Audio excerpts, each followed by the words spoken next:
Well, it's disappointing but not surprising that Nancy Pelosi would implement rules that she has no intention of following. Just like during the beginning of the pandemic, she told everyone else, don't go get a haircut. She decided to go in and get one in San Francisco. After January 6th, the speaker decided to install metal detectors in the Capitol when there's been no internal threat whatsoever within the Capitol. It's outside the Capitol building along the perimeter where every threat is. But then she decided to double down on that and impose a $5,000 fine for any member of Congress who goes beyond those metal detectors without a security screening. Well, one of my Republican colleagues was fined $5,000 for doing exactly what I personally witnessed Speaker Pelosi doing by walking directly into what we call the Speaker's lobby and onto the House floor just the other morning. Now, Speaker Pelosi's office has not yet responded to Fox News' request for comment, but Congressman, what excuse are you expecting as to why this rule does not apply to her?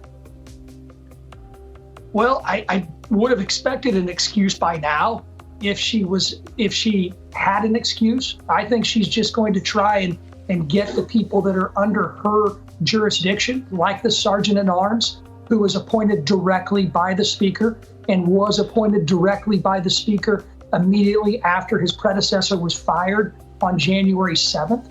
So if they want to stall this, they can stall it all they want. But we expect rules, if they are going to be implemented fairly. And when they're not, it's the good men and women of the Capitol Police that are actually affected by this disproportionate implementation of the rules. What do you make of it? Do as I say, not as I do. Typical politics in D.C. And as a matter of, clarity here, there's nothing constitutionally that can prohibit a seated member of Congress from entering the chamber of Congress to take a vote.